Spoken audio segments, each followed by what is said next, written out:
Hello दोस्तों, कैसे हो आप सब। आशा है आप सब बढ़िया होंगे और पूरी जान लगाकर अपनी पढ़ाई कर रहे होंगे।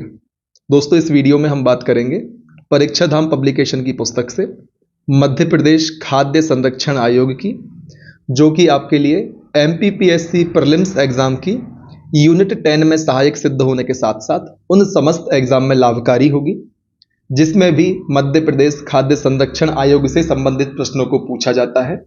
दोस्तों, हम अपने चैनल पर आयोग की एक पूरी सीरीज चला रहे हैं जिसमें हमने अनेक संवैधानिक, सांविधिक एवं गैर संवैधानिक आयोग को एमपीपीएससी प्रीलिम्स एग्जाम की यूनिट 10 को ध्यान में रखकर कवर करवाया है। आप हमारी पूरी सीरीज को भी देख सकते हैं और अन्य विद्यार्थियों तक भी हमारी उस सीरीज को पहुंचा सकते हैं शेयर के माध्यम से, जो हमारे इस वीडियो का लाभ ले पाए। तो चलिए शुरुआत करते हैं मध्य प्रदेश खाद्य संरक्षण आयोग की। दोस्तों, राष्ट्रीय खाद्य सुरक्षा अधिनियम 2013 की धारा 16 के तहत सांविधिक संस्था मध्य प्रदेश राज्य खाद्य संरक्षण आयोग का गठन किया गया। फिर दोस्तों, आपको यहाँ पर 3 बातें ध्यान रखनी है कि राष्ट्रीय खाद्य सुरक्षा अधिनियम वर्ष 2013 में आया। दूसरी बात जो आपको ध्यान रखनी है, इस अधिनियम की धारा 16 के तहत हमने मध्य प्रदेश राज्य खाद्य संरक्षण आयोग का गठन किया। तीसरी बात, मध्य प्रदेश राज्य खाद्य संरक्षण आयोग की प्रकृति सांविधिक है। इन 3 बातों को आपको आपके एग्जाम के लिहाज से बहुत ही आवश्यक रूप से ध्यान रखना है। दोस्तों, अब हम बात करते हैं मध्य प्रदेश राज्य खाद्य संरक्षण आयोग की स्थापना की। दोस्तों, 11 अप्रैल 2017 को 11 अप्रैल 2017 को मध्य प्रदेश राज्य खाद्य संरक्षण आयोग की स्थापना की गई। दोस्तों, इसका मुख्यालय भोपाल में स्थित है। यदि हम इस आयोग की संरचना की बात करें तो दोस्तों, इसमें एक अध्यक्ष, 5 अन्य सदस्य एवं एक सचिव शामिल होता है। एक अध्यक्ष, 5 अन्य सदस्य एवं एक सचिव शामिल होता है। इनके कार्यकाल को यदि हम देखें तो दोस्तों, 5 वर्ष या 65 वर्ष की आयु इनमें से जो भी पहले हो तब तक ये अपने पद पर बने रहते हैं। और दोस्तों, इनकी नियुक्ति राज्य सरकार के द्वारा की जाती है। यदि हम मध्य प्रदेश राज्य खाद्य संरक्षण आयोग के वर्तमान अध्यक्ष की बात करें तो वे है राजकिशोर सवाई, एवं प्रथम अध्यक्ष की हम बात करें तो दोस्तों, ये भी राजकिशोर सवाई जी थे। अब हम बात करेंगे मध्य प्रदेश खाद्य संरक्षण आयोग के कार्यों की। दोस्तों, राष्ट्रीय खाद्य सुरक्षा अधिनियम के कार्यान्वयन का मूल्यांकन करना, अधिनियम के उल्लंघन के शिकायत की जांच करना, अधिनियम को प्रभावी बनाने हेतु राज्य सरकार को सलाह देना, वार्षिक रिपोर्ट राज्य सरकार को देता है। दोस्तों, यह आयोग और राज्य सरकार इस रिपोर्ट को विधानमंडल के समक्ष प्रस्तुत करती है। दोस्तों, यदि आपको कोई भी शब्द या कोई भी लाइन समझ में नहीं आती तो आप हमें कमेंट सेक्शन के माध्यम से पूछ सकते हैं। हमारा प्रयास रहेगा कि आपको हम रिप्लाई के माध्यम से जवाब दें। और यदि आपका जवाब ऐसा हो जिसके लिए एक सेपरेट वीडियो की आवश्यकता हो तो हम उसके लिए एक अलग से वीडियो भी आपके लिए उपलब्ध करवाएंगे। दोस्तों, अब हम चर्चा करते हैं विशेष तथ्य की। तो मध्य प्रदेश राज्य खाद्य आयोग का गठन राष्ट्रीय खाद्य सुरक्षा अधिनियम 2013 की धारा 16 के तहत किया गया। दोस्तों, भारतीय खाद्य निगम की स्थापना 14 जनवरी 1964 को की गई। भारतीय खाद्य सुरक्षा एवं मानक प्राधिकरण FSSAI के वर्तमान अध्यक्ष राजेश भूषण हैं। सदस्यों में कम से कम 2 महिला सदस्य होना अनिवार्य है। आपको इतनी बातें ध्यान रखनी है। दोस्तों, विशेष तथ्यों से डायरेक्ट आपके एग्जाम में प्रश्न बन सकता है। आपको ध्यान रखना है कि राष्ट्रीय खाद्य सुरक्षा अधिनियम की धारा 16 के तहत गठन किया गया था मध्य प्रदेश राज्य खाद्य आयोग का। FCI की स्थापना भी आपको ध्यान रखनी है। कब हुई थी दोस्तों? 14 जनवरी 1964 को FCI की स्थापना की गई। FSSAI के वर्तमान अध्यक्ष राजेश भूषण जी हैं। इनका नाम भी आप ध्यान रखें। समय के साथ अपडेट भी करते रहें। यदि आप हमारा यह वीडियो कुछ टाइम बाद देखें तो हो सकता है अध्यक्ष चेंज हो जाएं, तब आपको अपडेट भी होते रहना है। दोस्तों, आयोग की संरचना में जो हमने अध्यक्ष एवं सदस्यों की बात करी थी उन सदस्यों में कम से कम 2 महिला सदस्य होना अनिवार्य है। दोस्तों एक बार हम रिवीजन कर लेते हैं अब तक हमने किन किन बातों की चर्चा अपने इस वीडियो में की। दोस्तों सबसे पहले हमने बात करी थी मध्य प्रदेश राज्य खाद्य संरक्षण आयोग के गठन से संबंध में, जहां हमने देखा था कि राष्ट्रीय खाद्य सुरक्षा अधिनियम 2013 की धारा 16 के तहत सांविधिक संस्था मध्य प्रदेश राज्य खाद्य संरक्षण आयोग का गठन किया गया। कब किया गया था दोस्तों गठन? 11 अप्रैल 2017 को। मुख्यालय भोपाल में है। फिर हमने संरचना देखी थी जिसमें एक अध्यक्ष शामिल होता है, 5 अन्य सदस्य शामिल होते हैं एवं एक सचिव होता है। कार्यकाल हमने देखा था 5 वर्ष या 65 वर्ष की आयु इनमें से जो भी पहले हो तब तक संबंधित व्यक्ति अपने पद पर बने रहते हैं। इसके अलावा हमने बात करी थी नियुक्ति की, राज्य सरकार द्वारा इनकी नियुक्ति की जाती है। वर्तमान अध्यक्ष को हमने देखा था तो वे थे राजकिशोर सवाई। प्रथम अध्यक्ष भी दोस्तों यही थे चूंकि आयोग का गठन 11 अप्रैल 2017 को ही हुआ है। इसके बाद हमने चर्चा करी थी आयोग के कार्यों की, जिसमें हमने बात करी थी कि आयोग राष्ट्रीय खाद्य सुरक्षा अधिनियम के कार्यान्वयन का मूल्यांकन करता है, अधिनियम के उल्लंघन की शिकायत की जांच करता है, अधिनियम को प्रभावी बनाने हेतु राज्य सरकार को सलाह देता है, वार्षिक रिपोर्ट राज्य सरकार को सौंपता है और राज्य सरकार इस रिपोर्ट को विधानमंडल में प्रस्तुत करती है। इसके बाद हमने बात करी थी विशेष तथ्यों की, जो कि आपके एग्जाम के लिहाज से बेहद महत्वपूर्ण है दोस्तों, जिसमें हमने बात करी थी मध्य प्रदेश राज्य खाद्य आयोग का गठन राष्ट्रीय खाद्य सुरक्षा अधिनियम 2013 की धारा 16 के तहत किया गया। इसके बाद हमने भारतीय खाद्य निगम FCI की स्थापना भी देखी थी, जो कि 14 जनवरी 1964 को की गई। इसके बाद हमने बात करी थी भारतीय खाद्य सुरक्षा एवं मानक प्राधिकरण FSSAI के वर्तमान अध्यक्ष की, जो कि है राजेश भूषण। फिर हमने देखा था कि इस आयोग में कम से कम 2 महिला सदस्य होना अनिवार्य है। इस प्रकार से हमने एक तरीके से आयोग का ओवरव्यू लिया था। अब हम आयोग के संबंध में एक एक पहलू पर विस्तार से चर्चा करेंगे।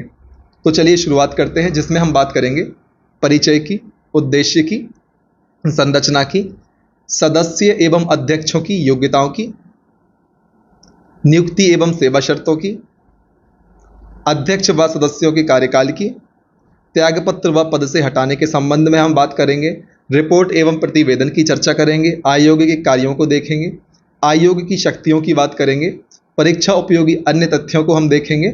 साथ ही साथ हम बात करेंगे राष्ट्रीय खाद्य सुरक्षा अधिनियम 2013 की एवं खाद्य सुरक्षा एवं मानक प्राधिकरण FSSAI की, जिसे आम बोलचाल की भाषा में फसाई कहा जाता है। दोस्तों प्रश्न पुस्तिका के लिए हमने एक अलग से प्लेलिस्ट बनाने का निर्णय लिया है। प्लेलिस्ट के माध्यम से आप सभी आयोगों से संबंधित प्रश्नों की प्रैक्टिस भी कर सकते हैं। तो दोस्तों सबसे पहले हम बात करेंगे परिचय की।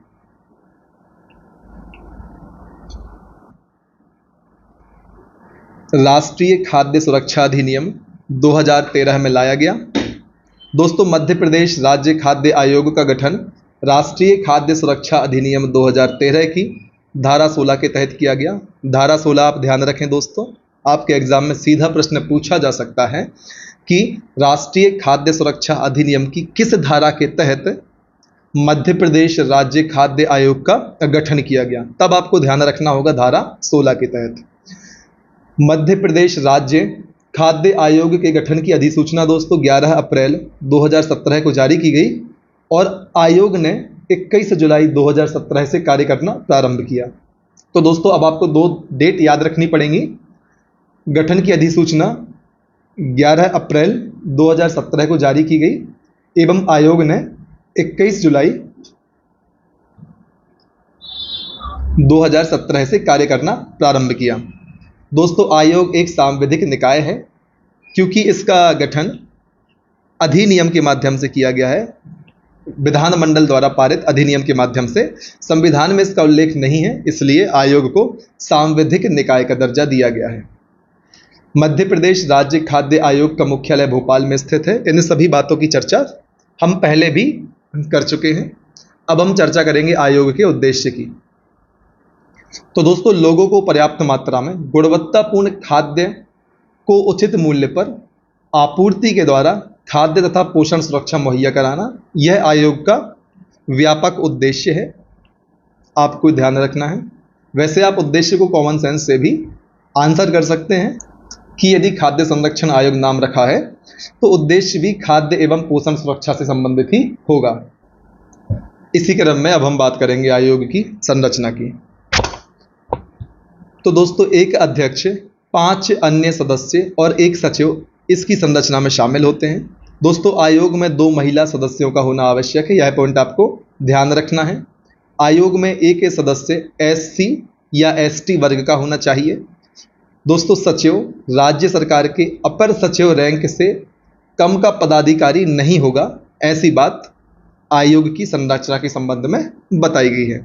आपको ध्यान रखना है, संरचना में एक अध्यक्ष, 5 अन्य सदस्य एवं एक सचिव शामिल होता है। आयोग में कम से कम 2 महिला सदस्यों को होना आवश्यक है।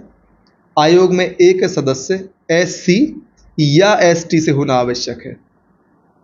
दोस्तों, जो सचिव होगा आयोग का, उसका रैंक राज्य सरकार के अपर सचिव के रैंक से कम का नहीं होना चाहिए, यह बात भी आपको ध्यान रखनी है। दोस्तों, यहाँ पर आयोग के गठन के संबंध में सरकार के पत्र को दिखाया गया है, आप इसको देख सकते हैं। अब हम चर्चा करेंगे अध्यक्ष एवं सदस्यों की योग्यताओं की। दोस्तों, अखिल भारतीय सेवा या राज्य सिविल सेवाओं के सदस्य हैं या रह चुके हैं और जिन्हें कृषि, सिविल, आपूर्ति, पोषण या स्वास्थ्य के क्षेत्र में या किसी संबंधित क्षेत्र में खाद्य सुरक्षा नीति बनाने और प्रशासन से संबंधित मामलों का ज्ञान और अनुभव होना चाहिए, ऐसे व्यक्ति को हम अध्यक्ष एवं सदस्य के पद पर नियुक्त कर सकते हैं। दोस्तों, सार्वजनिक जीवन में ऐसे विख्यात व्यक्ति जिन्हें कृषि, विधि, मानव अधिकार, समाज सेवा, प्रबंधन, पोषण, स्वास्थ्य, खाद्य संबंधी नीति या लोक प्रशासन का व्यापक ज्ञान या अनुभव प्राप्त हो, ऐसे व्यक्ति को भी हम अध्यक्ष या सदस्य के पद पर नियुक्त कर सकते हैं। दोस्तों, जिनके पास निर्धनों के खाद्य और पोषण संबंधी अधिकारों में सुधार लाने से संबंधित कार्य का अनुभव है, उनको भी अध्यक्ष एवं सदस्य के पद पर हम नियुक्त कर सकते हैं। दोस्तों, यहाँ पर हम कहने का मतलब है कि राज्य सरकार, क्योंकि राज्य सरकार एट द एंड जनता को ही रिप्रेजेंट करती है जिन्होंने उसको चुना हुआ है। दोस्तों, अब हम बात करेंगे नियुक्ति एवं सेवा शर्तों की। दोस्तों, अध्यक्ष व सदस्य की नियुक्ति राज्य सरकार द्वारा की जाती है। अध्यक्ष व सदस्यों के वेतन भत्तों का निर्धारण भी राज्य सरकार करती है। अब हम देखते हैं अध्यक्ष व सदस्य का कार्यकाल। तो दोस्तों, अध्यक्ष व सदस्यों का कार्यकाल 5 वर्ष या 65 वर्ष की आयु, इनमें से जो भी पहले हो तब तक होता है। अध्यक्ष व सदस्य दोबारा नियुक्ति के पात्र होंगे। दोस्तों, ध्यान रखिए, यहां पर लिखा है यह दोबारा नियुक्ति के पात्र होंगे, कंफ्यूज नहीं होना है। दोबारा नियुक्ति की पात्रता अध्यक्ष एवं सदस्य रखते हैं। अब हम बात करेंगे अध्यक्ष व सदस्य का त्यागपत्र या पद से हटाना। दोस्तों, हम सभी जानते हैं त्यागपत्र इंसान अपनी इच्छा से देता है, तो अध्यक्ष और सदस्य राज्य सरकार को लिखित सूचना से अपना त्यागपत्र दे सकते हैं। दोस्तों, नियुक्ति भी राज्य सरकार करती है, वेतन भत्तों का निर्धारण भी राज्य सरकार करती है, त्यागपत्र भी अध्यक्ष व सदस्य राज्य सरकार को ही सौंपते हैं। अब हम बात करते हैं आयोग के अध्यक्ष व सदस्यों को राज्य सरकार किन आधार पर पद से हटा सकती है। तो दोस्तों, ऐसे निम्न आधार हैं जिनके आधार पर राज्य सरकार अध्यक्ष व सदस्य को इनके पद से हटा सकती है, जिनमें शामिल है नंबर 1 कदाचार या अक्षमता के आधार पर, नंबर 2 मानसिक रूप से अस्वस्थ होने पर, नंबर 3 पद का दुरुपयोग करने पर, नंबर 4 अपने कर्तव्यों का पालन न करने पर, नंबर 5 कार्यकाल के दौरान बाहरी लाभ नियोजन में संलग्न होने पर। इन आधारों पर राज्य सरकार चाहे तो अध्यक्ष व सदस्य को उसके पद से विमुख कर सकती है या पद से हटा सकती है। दोस्तों, यहाँ पर एक नोट पॉइंट भी दिया हुआ है। यहाँ लिखा हुआ है किसी अध्यक्ष या सदस्य को अपने पद से तब तक नहीं हटाया जा सकता जब तक कि उसे मामले में सुने जाने का उचित अवसर ना दिया गया हो। दोस्तों, यहाँ पर यह बात कही गई है कि किसी अध्यक्ष या सदस्य को उसके पद से सरकार द्वारा तब तक नहीं हटाया जाएगा जब तक कि उसके लिए संबंधित मामले में सुने जाने का उचित अवसर ना दिया गया हो, अर्थात उस व्यक्ति की बात को भी सुना जाना चाहिए। ऐसा नहीं है कि सीधा उसको हटा दिया, उसको बोलने का मौका ही नहीं दिया। अब हम बात करते हैं समाचार के पन्नों से। दोस्तों, डॉक्टर शकुंतला हरक सिंह को जलीय कृषि और खाद्य प्रणालियों पर कार्य करने हेतु विश्व खाद्य पुरस्कार 2021 प्रदान किया गया। तो आप ध्यान रखें, डॉक्टर शकुंतला हरक सिंह को जलीय कृषि और खाद्य प्रणालियों पर कार्य करने हेतु विश्व खाद्य पुरस्कार 2021 से नवाजा गया या प्रदान किया गया। अब हम चर्चा करते हैं आयोग की रिपोर्ट एवं प्रतिवेदन के बारे में।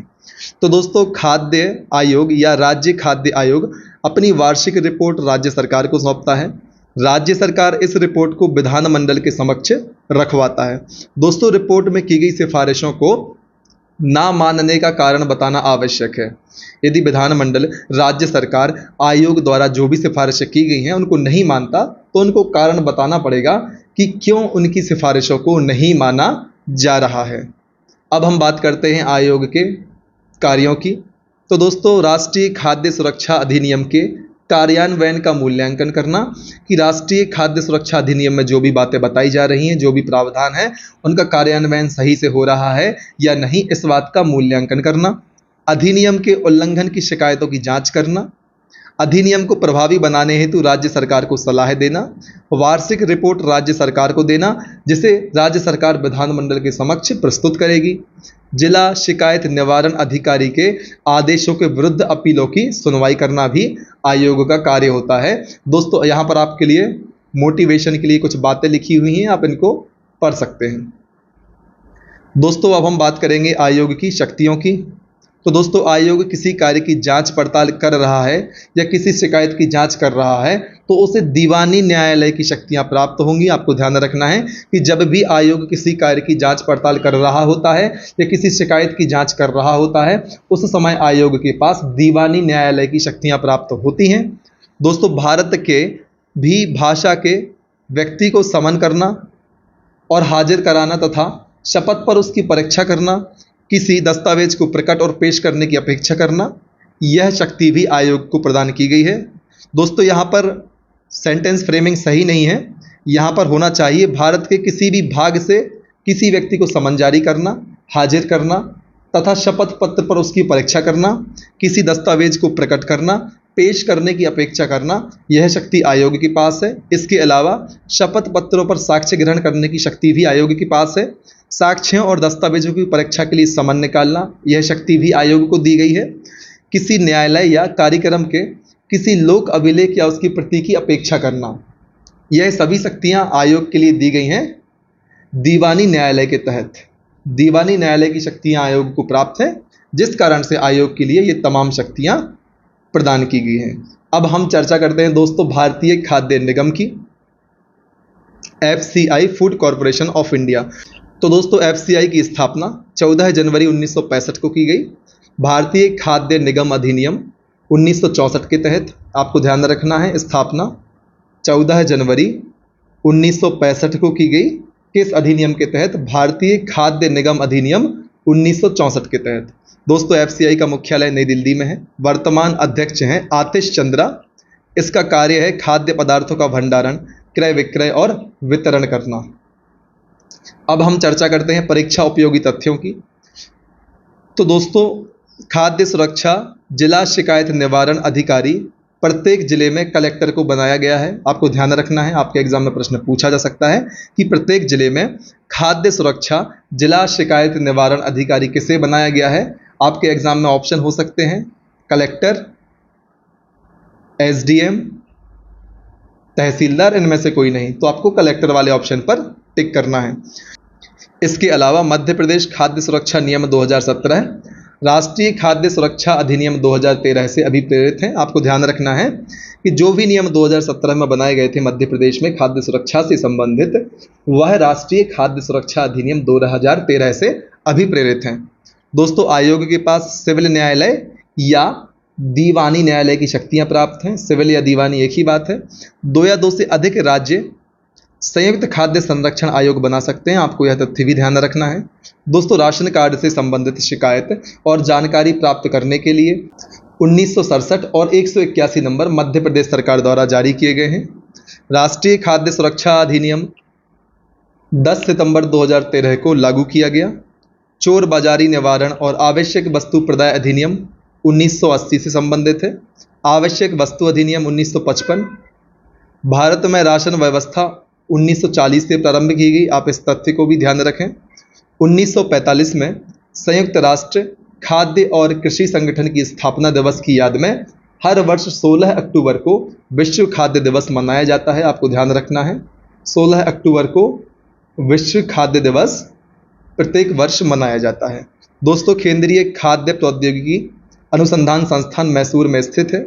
राष्ट्रीय खाद्य सुरक्षा अधिनियम 2013 की धारा 19 के तहत केंद्र सरकार से अनुमोदन पर 2 या 2 से अधिक राज्य मिलकर संयुक्त राज्य खाद्य आयोग का गठन कर सकते हैं। आपको ध्यान रखना है कि 2013 के अधिनियम की धारा 19 में लिखा गया है कि केंद्र सरकार के अनुमोदन पर, सेंट्रल गवर्नमेंट के अनुमोदन पर 2 या 2 से अधिक राज्य मिलकर संयुक्त राज्य खाद्य आयोग का गठन कर सकते हैं। दोस्तों, अब यहाँ पर कंफ्यूजिंग पॉइंट दिया हुआ है, दोस्तों आपको ध्यान रखना है। विश्व खाद्य दिवस 16 अक्टूबर और विश्व खाद्य सुरक्षा दिवस 7 जून को मनाया जाता है। ध्यान रखिए दोस्तों, विश्व खाद्य दिवस 16 अक्टूबर को और विश्व खाद्य सुरक्षा दिवस 7 जून को मनाया जाता है। तो दोस्तों, इस वीडियो में इतना ही। अगले वीडियो में हम चर्चा करेंगे राष्ट्रीय खाद्य सुरक्षा अधिनियम की। यदि आपको हमारे द्वारा बनाए जाने वाले वीडियोस आपके एग्जाम की तैयारी में आपकी किसी भी प्रकार की सहायता करते हैं तो अधिक से अधिक संख्या में आप हमारे वीडियोस को लाइक करें। दोस्तों, ऐसे विद्यार्थियों तक शेयर जरूर करें जिनको हमारे वीडियोस से उनकी तैयारी में लाभ हो सकता है। आप हमारे चैनल को सब्सक्राइब कर लें, साथ ही साथ बेल आइकन भी प्रेस करें ताकि आने वाले समय में जितने भी वीडियोस हमारे द्वारा बनाए जाते हैं उनके नोटिफिकेशन आपको तुरंत प्राप्त हो जाए। दोस्तों, डिस्क्रिप्शन बॉक्स में हमने अपने टेलीग्राम चैनल की लिंक आपको प्रोवाइड की हुई है। आप लिंक के माध्यम से हमारे टेलीग्राम चैनल से जुड़कर हमारी इस सुविधा का लाभ भी ले सकते हैं। साथ ही साथ डिस्क्रिप्शन बॉक्स में हमने इस पुस्तक की लिंक भी आपको प्रोवाइड की हुई है, आप लिंक के माध्यम से पुस्तक को परचेज कर सकते हैं। तो दोस्तों, इस वीडियो में इतना ही। बने रहिए हमारे साथ, लगातार मेहनत करते रहिए, तब तक मत रुकिए दोस्तों जब तक कि आपको आपकी मंजिल प्राप्त नहीं हो जाती। जय हिंद।